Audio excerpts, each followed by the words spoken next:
A Mercedes no Grande Prêmio de Austin saiu com um gosto amargo de derrota, tendo em vista que Hamilton e Russell tiveram resultados ruins em questão final, já que na tabela, Hamilton acabou perdendo o controle de seu carro na curva 12, enquanto Russell, mesmo estando na pista, não conseguiu fazer muita coisa.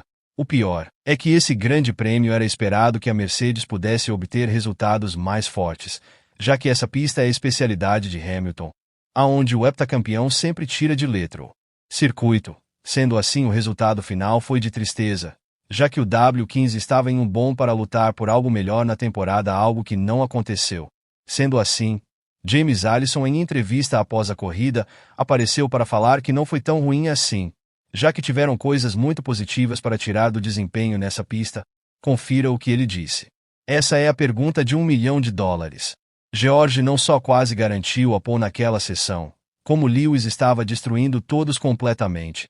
Ele estava muito à frente de qualquer um dos tempos até se enroscar um pouco com a amarela de Franco Colapinto. Por que isso não se materializou no resto do fim de semana é a questão-chave para nós. Meu palpite é que estávamos flertando um pouco perto demais do chão. Esses carros gostam de correr bem baixos e você geralmente ganha tempo de volta quando consegue deixar o carro mais perto do chão, mas força demais e o carro começa a se comportar de uma forma bastante desagradável. Se você simplesmente bater em um solavanco errado, isso vai desequilibrar o carro, fazer a traseira sair de uma vez e então você é punido imediatamente por isso. Até um vento cruzado na hora errada pode te jogar para fora da pista. E meu palpite é que estávamos forçando a sorte um pouco demais em termos de quão perto do chão chegamos, quão rígidos corremos. Eu tive uma ótima largada. Estava me sentindo bem e cheguei até a 12ª posição. Eu nem estava forçando naquele ponto. Eu estava literalmente apenas tentando ir e aquecer os pneus. O carro começou a quicar. A dianteira esquerda começou a quicar, e a traseira simplesmente virou, o mesmo que George na classificação. Toto Wolff, o chefe da Mercedes, absolveu Hamilton de qualquer culpa no incidente após a corrida, dizendo à Sky F1, 100% culpa do carro. Ele nem estava forçando naquele momento. Vimos isso com George no sábado. Talvez ele estivesse forçando demais. Mas ainda assim não é normal perder abruptamente a traseira e ir para o muro de proteção daquele jeito. Hoje, havia vento e um pouco de ar sujo do carro da frente. Definitivamente temos um problema. Não sei se ontem foi o mesmo. Lewis Hamilton não perde o carro daquele jeito. Nós conversamos sobre isso, e havia a opção de fazer o que George fez, de largar dos boxes após mudar a configuração de seu carro entre a sessão de classificação e a corrida.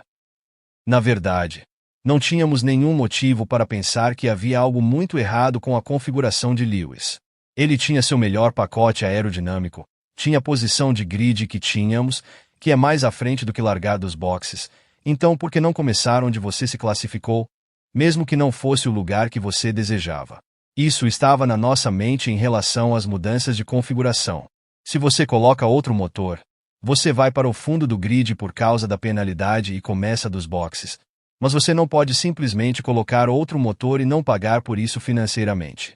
Se seu motor quebra porque tem um problema, então, da forma como as regras são escritas, você pode ter outra unidade de potência naquele momento e não ter impacto em seu teto de custos. Mas se você simplesmente disser que quer um, só porque quer, isso é outra questão.